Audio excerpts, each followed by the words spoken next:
How many people have read stuff on Medium? So, okay.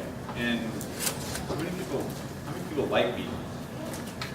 And it was, you probably know that it was founded by Evan Williams, who founded Blogger and was co-founder of Twitter.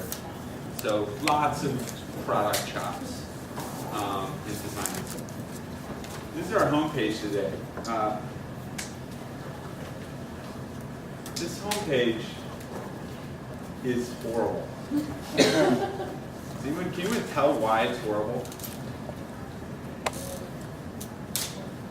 I'll tell you why it's horrible. The call to action is to write something. It's pretty hard to write something, right? How many people are going to dive right in and start writing stuff? If you want to read something, you got to go all the way down here. All of which is to say, it's really hard to design products, even for experienced pros. And kind of the mindset that you have to be in doing stuff like this is aggressive experimentation and iteration. And I'm sure that's been said to a lot of you in a variety of contexts and a variety of, both in terms of, whatever. Try stuff, try it again, iterate. Even world-class billionaires can get stuff completely and obviously wrong, which we have.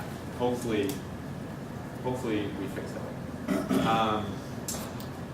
Okay. Also, I was here for about 15 minutes before and listening to some of your pitches, and I've seen people raise a whole lot of money with far worse ability to talk about themselves than you guys just showed right there. So that was very impressive. What is Medium? Medium is a place to share stories and ideas with the world. You can think of it, there's several metaphors you could use.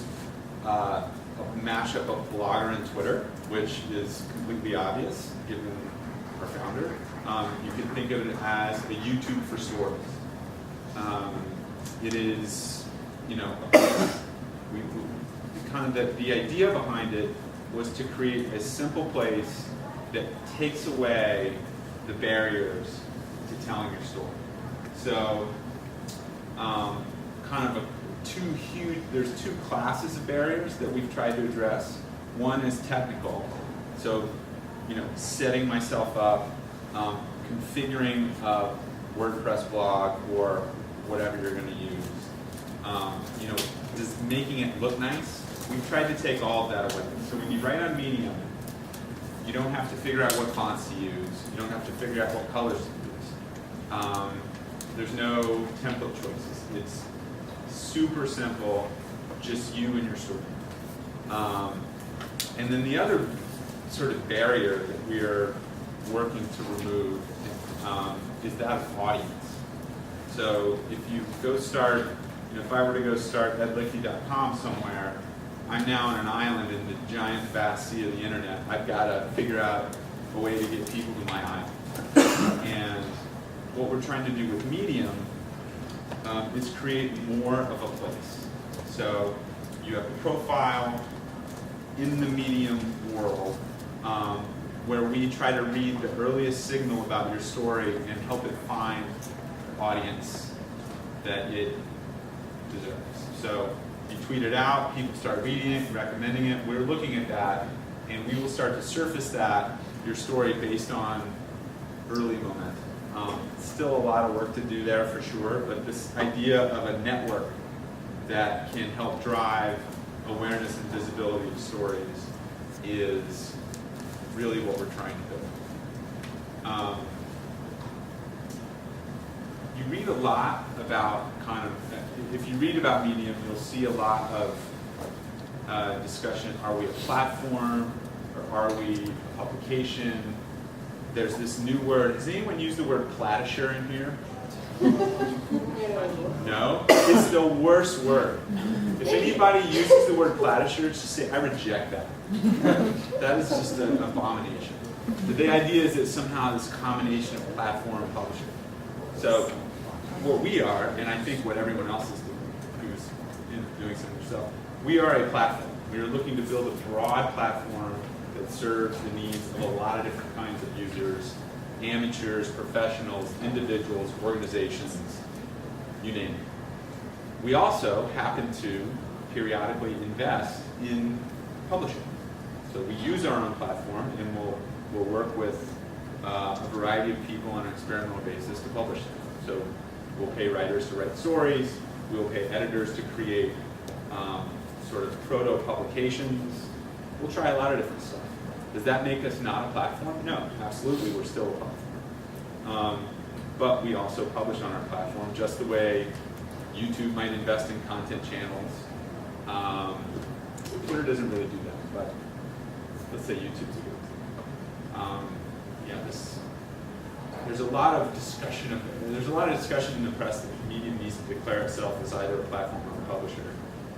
You guys know more than like the entire tech press right now about kind of what we're doing and how we approach things. What else can I tell you?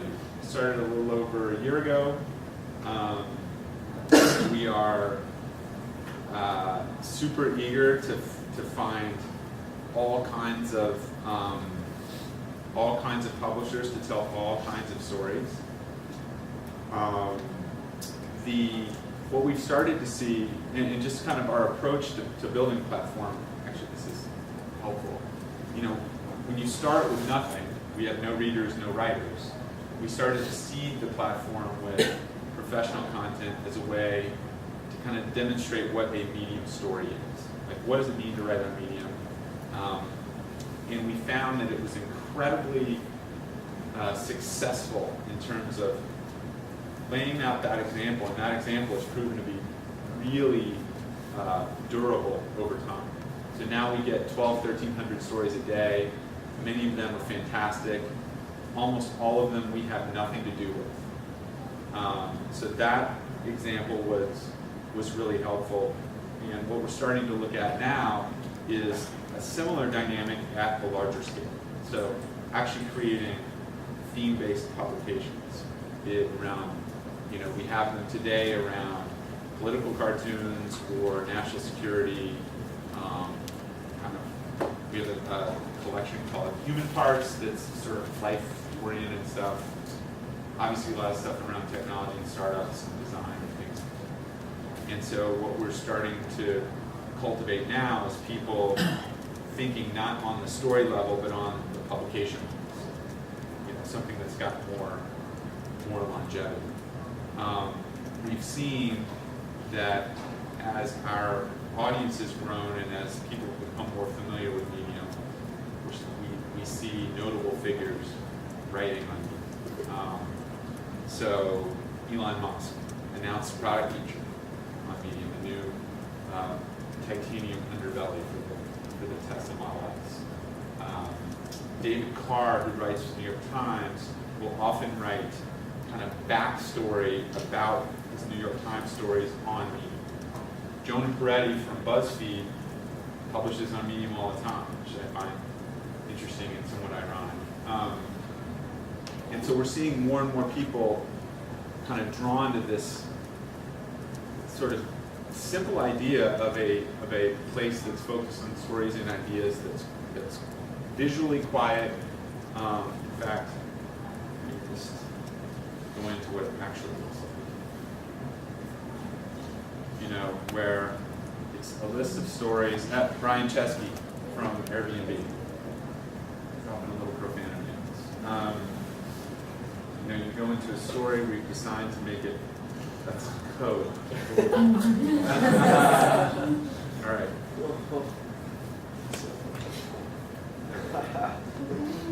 So we've added these elements of kind of modern story design that are very easy to configure. So it's not Snowfall, but I'm really thinking bad stories here. Do parallax scrolling and image fade and full bleed images and all that stuff. So what our vision is for Medium ultimately as a business and a publishing entity is a place where people can build, satisfy a variety of reward systems. So some people just need to be heard. They need to write their personal stories, and they want a place where they can do that. People can do it. Great, we're perfect for that. Some people want to publish frequently. Some people want to publish infrequently. There's no need to do one or the other. It all works on you. There are organizations who want to get their message along, and we see that increasingly. In fact, there was one of your pitches was around nonprofits needing to tell their stories. We just ran a contest called Storytelling for Good. That basically we had over 300 nonprofits submit proposals where we go in and then help them craft their story and tell it better. Charity Water is a big publisher in media.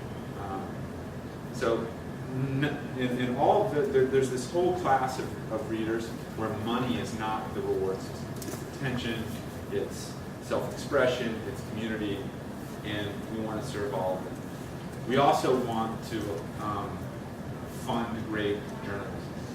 So what you will see from us over time is kind of bringing a multitude of revenue models to bear and serving kind of as a marketplace, so that money that may come from brands, it may come from users, it may come from the sale of analytics tools or pro layout packages or distribution, whatever, that all of that gets funneled to content creators. Because if we're going to scale as a platform, we have to be able to fund content in a scalable way.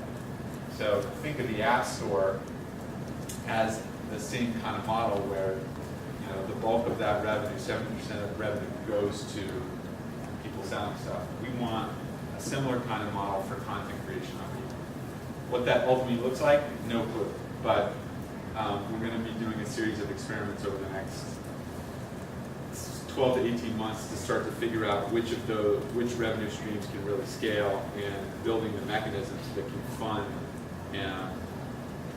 content creators on a scalable basis. So that's kind of the story of Medium. What else can I say? Do you have any questions? Yes? So, one thing is, why would people choose to post on Medium? What's in it for the authors? Because I was looking at, especially seeing some people who, like this one guy who posts on Saturday morning breakfast cereal, he had a couple of comics on there.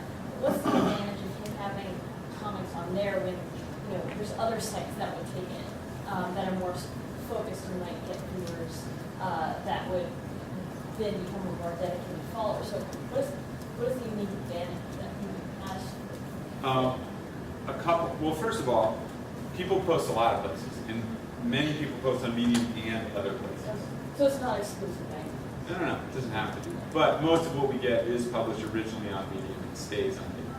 I think it's really easy to write there. We have hands down the best CMS in the business. If you go write on WordPress and go write on Medium, and you'll see how it's different. Try to configure images, try to do parallax scrolling on WordPress, and then you can do that on Medium. So that part makes it really easy. I think for a whole huge class of writers, they don't want to have to build and maintain a blog. Like if you have your own blog, you have to publish a lot.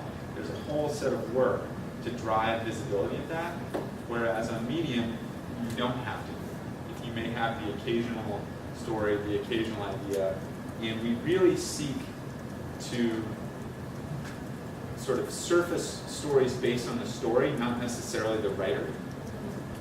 And we've had huge stories blow up by completely anonymous people. So that's an advantage. And generally what that means, what we hear from many bloggers, especially personal bloggers, is they've started publishing stuff on Medium and they get 10 times the reads. So ultimately it's about that.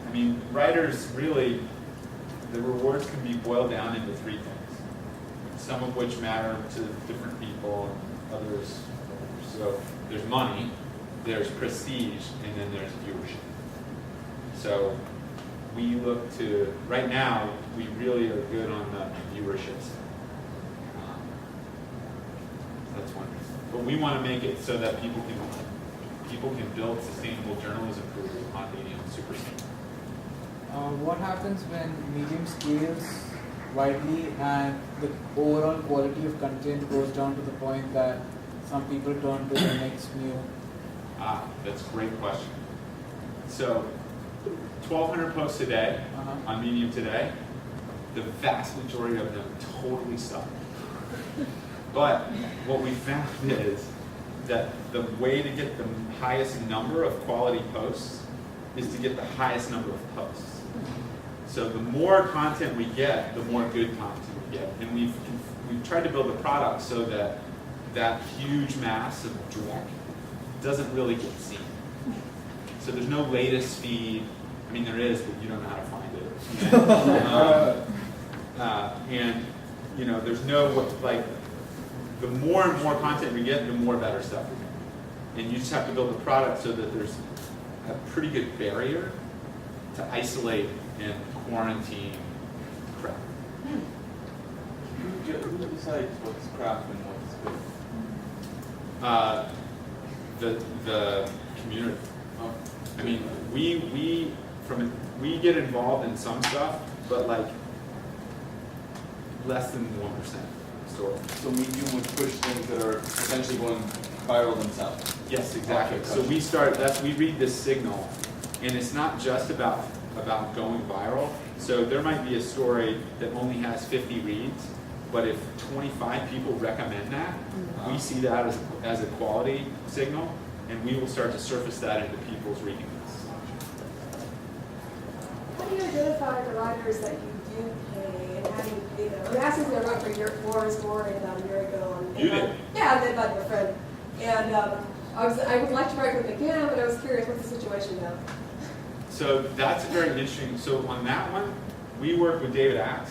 Yeah. He runs it. Mm-hmm. So in that case, David Axe finds the people who Right. So it's like the editors of the section will find the writers, and how do you pay them? So in that instance, David actually pays the writers. We pay David. No, I was getting the write was like by a page limit or something. We have a variety. We do have certain traffic models for some folks. It just kind of depends. Okay. We try to make it pretty competitive. I think if you talk to people who write for Medium, they'll tell you that we pay, when we pay people, which is not that often, we pay pretty competitive. So to get those big names in, you've got to pay. Absolutely. Well, I mean, it depends on the big name. David Carr publishes on his own.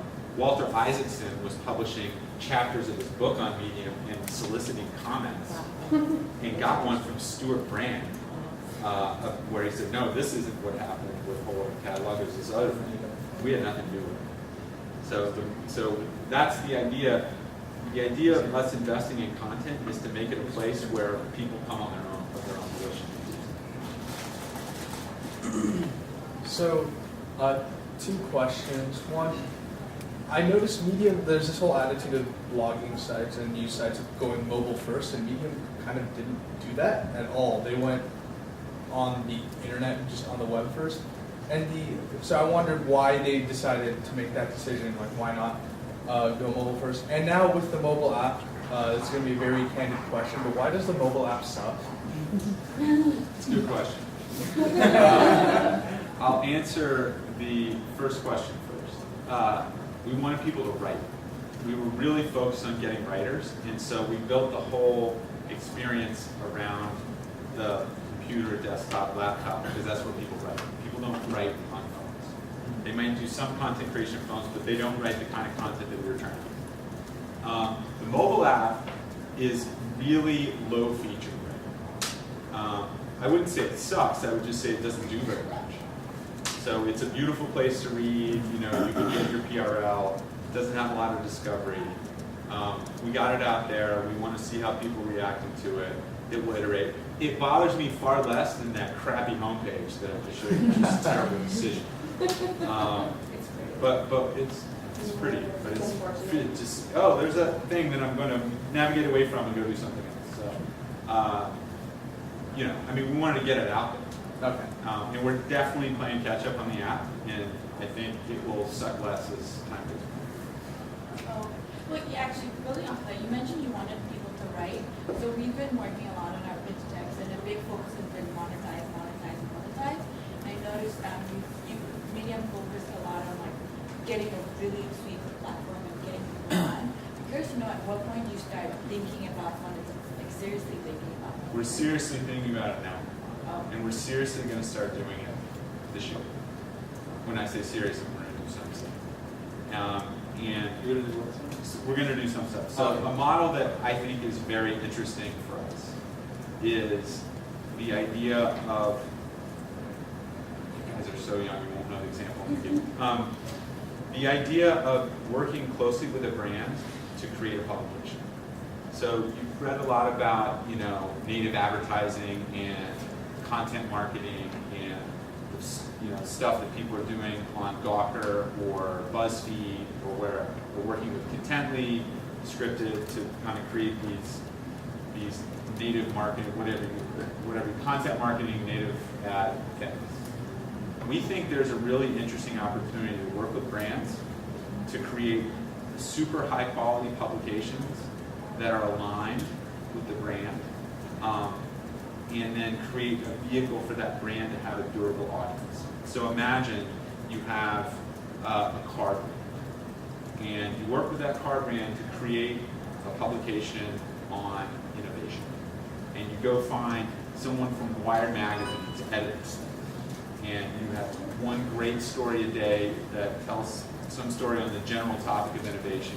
It's content that we're thrilled to have on Medium anyway. It's aligned with the brand.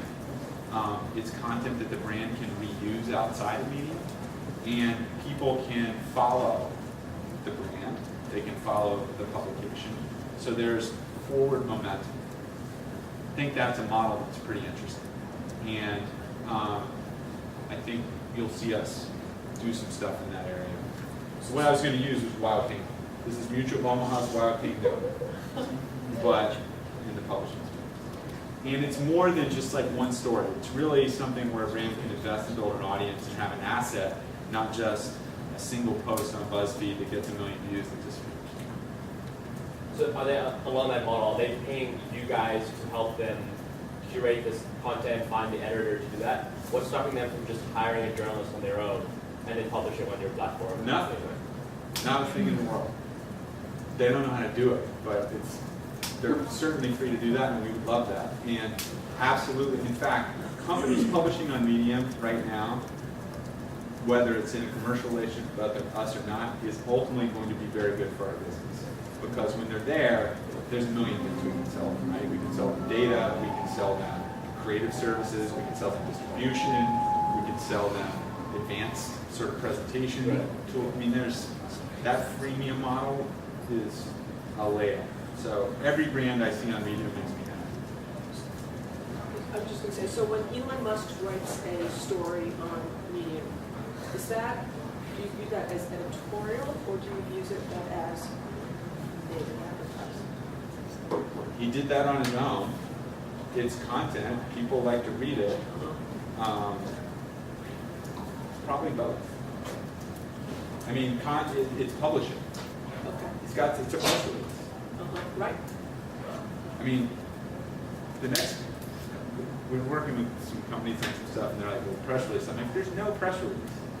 Press releases don't make sense. Publish it on Medium. Like, so what he did was essentially, write a press release, put it on Medium. Company blogs we're seeing more and more people. The company Secret, the anonymous, their blog is on Medium. I don't think they even have it outside of this. So that's where the platform publishing issue gets murky. No, it's not murky. It's like we are a platform. Many people will publish stuff on that platform, including us. And you'll see, and some people have said that the fact that we get involved in professional content means the platform's not working. It's actually not at all true. It's just that we can find things like War is Boring that help accelerate Medium as a platform for many other people to publish. What do you consider to be your biggest obstacle moving forward, and how do you plan on kind of overcoming it?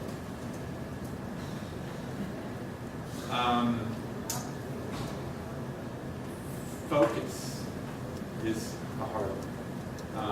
There's so many things we can do, and just sequencing that and kind of making sure we're doing the right thing at the right time is one. Hiring is always, building the team, building the right team is always super important. I'd say those are the two. And how many people so far? 60 people. So, devil's advocate sort of question with the revenue model you described. I guess if like the Washington Post published content like that, I think of it as like super unethical. I really there was like pseudo-journalism, like an ad masquerading as objective content. Right. And so I guess my question is, do you worry about that? Nope. Not the Washington Post. Okay. But you seem to think of yourself partly as, you know, a platform for journalists, and you know, if I was a user of Medium, I would have trouble thinking of Medium both as a source of objective journalism and as a source of that kind of content. So my theoretical, hypothetical publication on innovation will be clearly brought to you by car brand ads. There are ads in the Washington Post. And to the extent there are specific brand messages coming from that car brand about the car, they will be identified. The transparency is Absolutely. Cool. Yeah, you got to do that. But it's no different, you know, I mean, and what I'm describing, by the way, is not new. Colors Magazine was published by Benetton. An awesome magazine, super high quality, clearly published by Benetton. Wild Kingdom, the TV show I just referred to, was on forever. It was clearly brought to you by Mutual of Omaha. They had all the ads in it. They weren't telling Marlon Perkins what animals to go and chase. But, you know, I think you're right. If you are a publication, and within a publication, there's some stuff that's newsy and some stuff that's sort of where the editorial is driven by brands, and that's not clear. That can be super bad, but that's not what we're doing. Sure. Thanks. So when you think of your reader base, starting off currently and in the future, are you looking at a particular type of reader, or is it everybody who reads stuff online? And do you anticipate that it's going to change? I mean, we want to build something that's really great, and we think that if we build something that we think is great, it's going to be useful to a lot of different kinds of people. What we found is that there are kind of multiple audiences for Medium, because Medium, it's like saying what kind of videos do people watch on YouTube? Well, there's all different kinds. Or who do you follow on Twitter?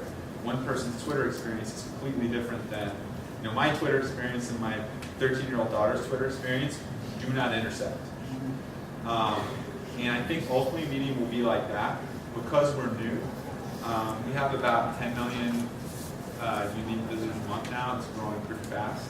You know, there is a kind of Medium reader that's 18 to 34, urban, tech-oriented. You know, that there is kind of an audience type, but we think that will, as we build different kinds of, and we see different kinds of publishing on Medium, we think that will create a bunch of different audiences. Already, by the way, half outside the US. And did you have this particular demographic in mind when you were building the product? You were building for the writers and let the users.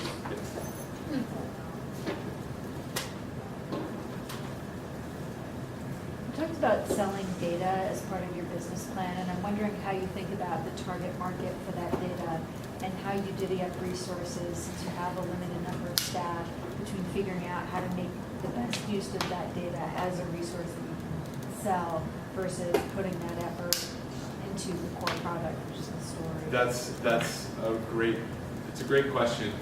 When we think of data as a revenue source, it's less about packaging up and selling it to third parties and more about building tools that can allow a publisher to understand its publication better.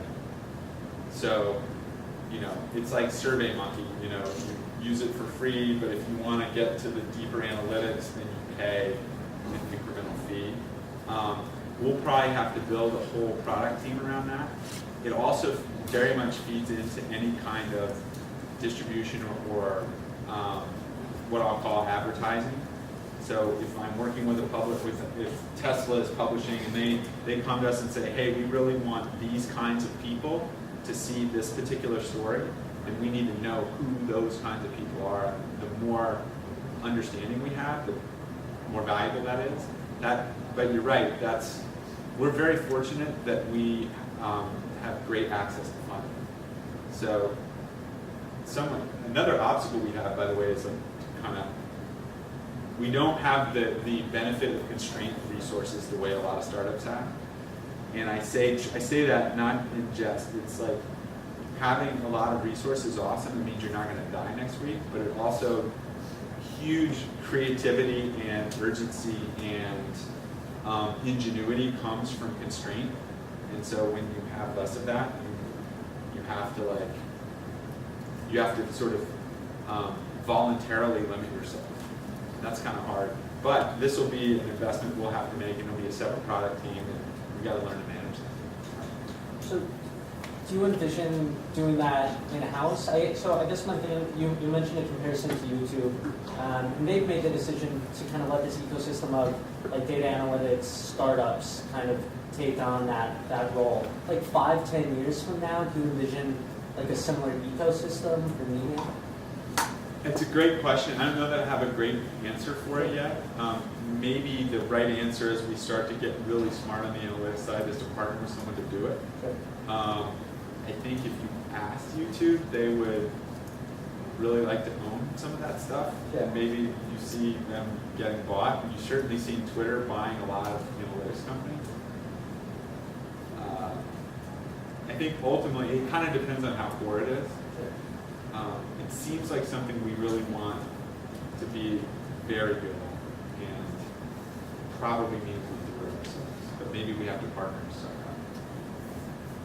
So I'm looking at the value proposition at the early stages of Medium, and it feels like Blogger 2.0. So when you went with that, which was not a brand new idea to investors, what was the biggest concerns investors had, and how do you convince them in something which is not the newest idea? It was about execution. It was not about the idea itself. There were other people trying to build the simplest way to publish stuff. Yeah. When your founder's last company is worth $30 billion, they don't ask a lot of questions. And also, he's funded the company quite a bit. And by the time we raised around in January. Not because we need the money, but because we wanted the relationship, and having quality investors who we trust and like makes us a better company. We had already gotten really excellent traction, so we weren't raising on the idea. We were raising on what we had achieved. And you did hit on a very interesting thing, which is ideas are demonstrably worth zero. It's all about execution. And I think there's a lot of trust that this team, and particularly Ev leading this team, can build great products that can scale. So, we're not a very good example of kind of investor skepticism. I wish I could say it's because we were great, but a lot of it is him. A lot of it is that we had achieved some stuff, and I just think, yeah, So in my experience, when people hear about Medium, they kind of have trouble understanding what it is. I'm wondering why you think that confusion exists, and how you think that you can address it. It's such a great question. It's because we've done a terrible job explaining ourselves. And even today, I'll totally honest, like if you come to Medium and say, what is Medium, and ask 10 people, you're not going to get a clear message. And if you ask Ev what Medium is, you might get a less clear message than you think. So we have not, and part of that is because we're unpacking what it is. And what Medium seems to be heading towards is not at all what it was a year ago. So maybe that's part of it. Twitter was a huge beneficiary of not trying to force and narrow it too much too early. They were also, they suffered because they didn't take control of their story. So that's something that over the next 6 months, we have to get much better at telling our story. And you know, the next marketing hire we make is the first marketing hire. So that's part of the problem. But you're absolutely hit on one of our biggest issues, which is what is Medium and why is Medium? We have to do way better. So it sounds like the staff isn't clear on Ed's vision. We're clear on the things we're trying to do. We're clear that we're trying to build a network that drives distribution. We're clear that we want to be the default place to share your story with your reader. We're clear that we want to be the platform for the next generation publishers. That still is not a brand. That's not consumer messaging. That's still not the forward story. Right? I think a place to share stories and ideas with the world is what we are, but it's not enough. Is that his vision? Absolutely. So that's why he started it. That's where he has been driven. I mean, he should speak for himself, but you know, if you look at Blogger and then Odeo and then Twitter, he has been kind of driven by the idea of democratizing self-expression in publishing. And you know, it's silly to say, but Medium is fundamentally Blogger meets Twitter. It's the idea of the easiest way to publish, which Blogger was then and Medium is now, combined with a network. I mean, the innovation in Twitter was not 140 characters, it was 5. And a very defined, centralized network that could allow things to propagate much faster than a decentralized network. And what you saw with Twitter is, at first they had Twitter and then they had all these third parties building apps and you know, developing front ends. That level of innovation was very surface, and you saw Twitter really dial back on that, really restrict the access of app developers, which made a lot of app developers very angry, but it allowed for Twitter to take control of its own destiny and innovate much deeper at the data structure level. And that's where you get, you know, retweets, hashtags, faves, all the stuff that kind of drive Twitter distribution is because it's a centralized place. And I think we've learned from that lesson very much, and are looking to combine that with a platform for great stories.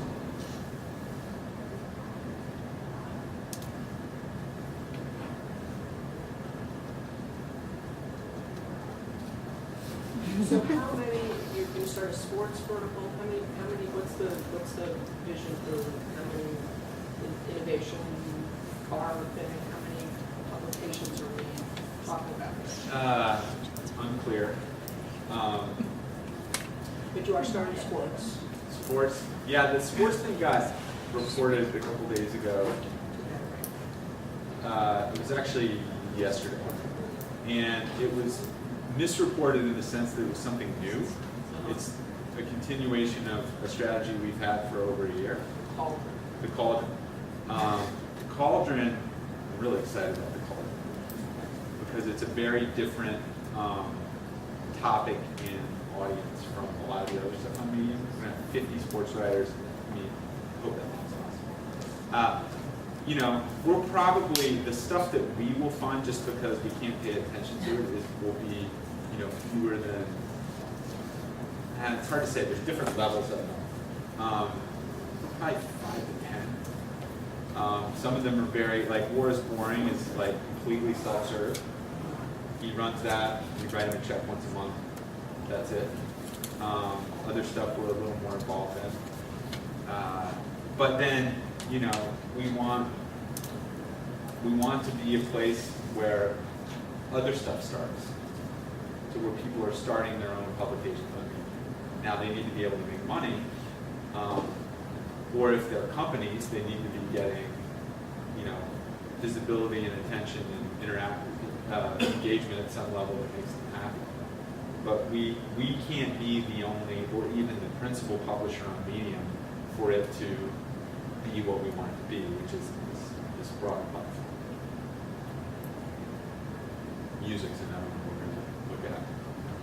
What companies are you worried about, or are you worried about something coming out of the blue? And second question, what keeps you up at night in general about Medium's future? Indigestion.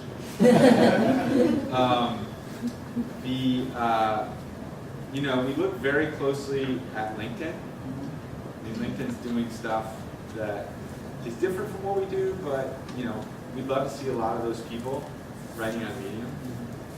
I think the stories they would write on Medium would be better than a lot of the stuff that's on LinkedIn. But that's impressive what they've accomplished. We look at, there actually are a lot of other Medium type companies that are just much smaller. Subtle is one. So we look at those kinds of things always, because you never know when somebody's going to come out with something that blows up. Odyssey, would you say? Is that similar? Maybe. Yeah, I don't know. I didn't think about that one. Quora, is definitely a platform that seems to be going in a direction that's a little more different. Around the Q&A, and they've tried to do more bloggy stuff. It seems to be still really in Q&A, but that's one that we look at.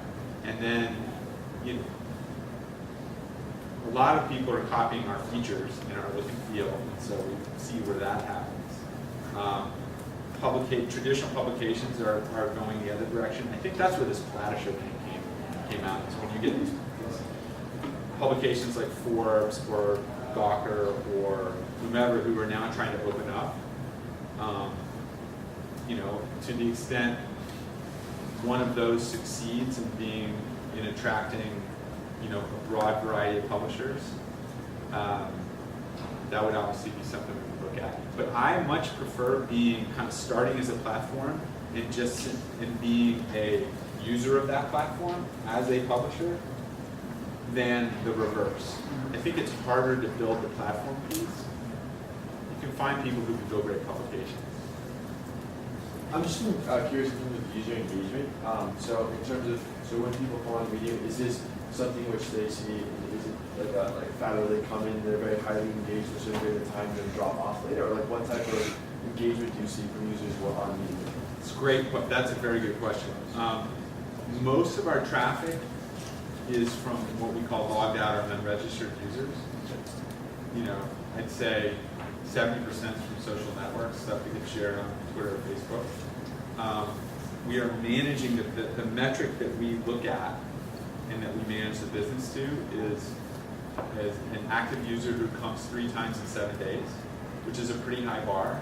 And that number is small compared to our overall traffic number, but it's growing at much faster. So that's kind of where we want to get. We have a long way to go between here and there. But that's the thing we look at. There are 2 things we look at. Even unique visitors is one that you use in conversations because it's a currency that people trade in. But the real things we look at are that engaged user, and we look at total time reading. So that's just visiting the site is less important to us than how much time people spend reading something. Yeah, no, do users typically come in, read one article, and leave? Or once they're on, what's the retention rate for users to then read another article or go searching around the website? Right now, probably, I don't have the specific numbers in my head, but most people come and go. And in fact, I would bet that there are, I don't know, again, don't know the data, but there are probably a meaningful number of people reading things on Medium that don't even realize they're on Medium. That's the thing that we're working to. I mean, we have this nice quiet place that doesn't really hit you over the head with its brand. I think that'll change over time. That doesn't worry me too much. But we're getting much better about getting people to log in. And you know, we've been shooting ourselves in the foot a little bit. Up until last week, we only log in with Twitter. And we just rolled out Facebook login last week.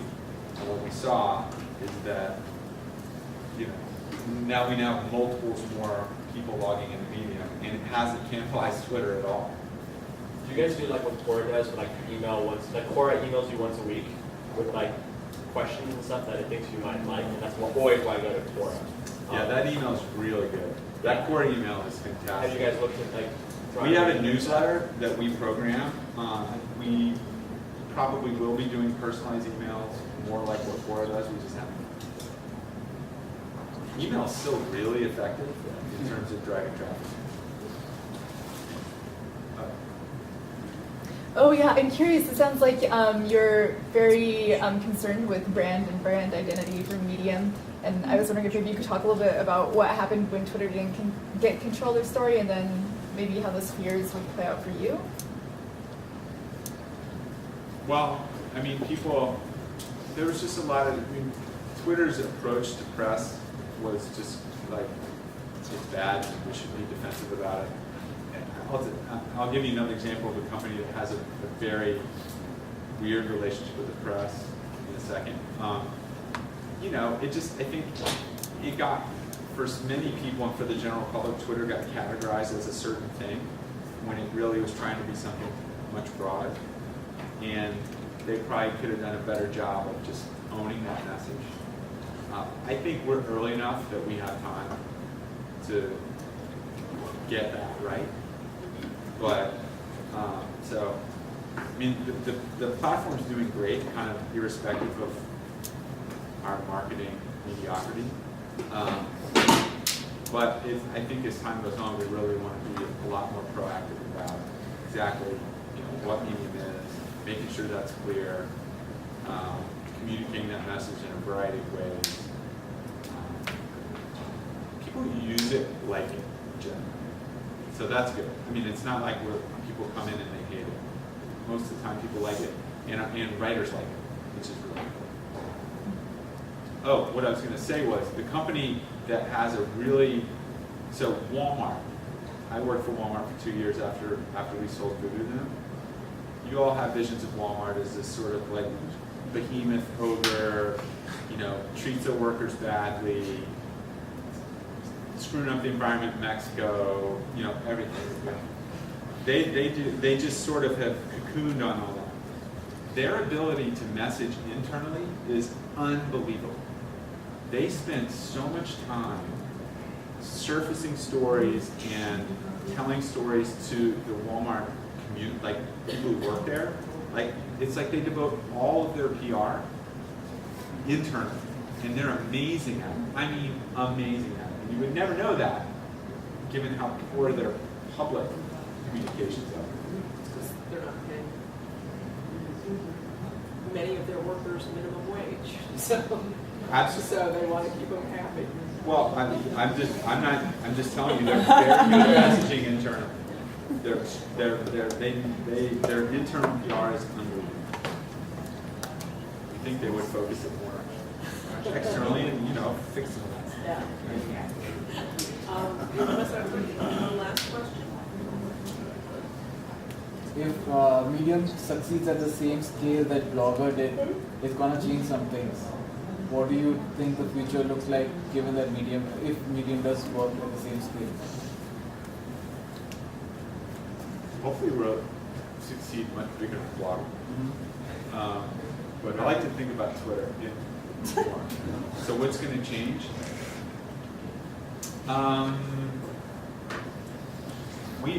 One thing is we think that there are a lot of great stories that are on the sidelines right now because there's not a great vehicle for people who don't want to cross the hurdles to start a blog. And we've seen that already.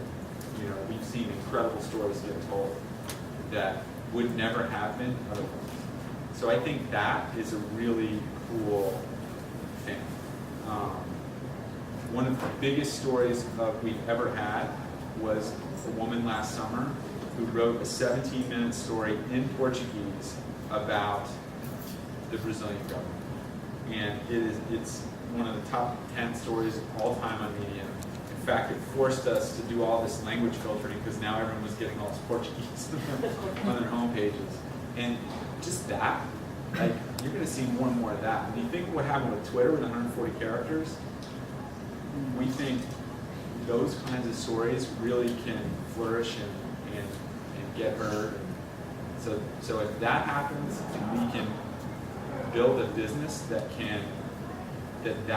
mission deserves, then we feel pretty good about it. That's a great story, I mean, but it is not one that's out there. Right. We've got to get on it. Yeah. So, All right. really- Thanks. This is a lot of fun.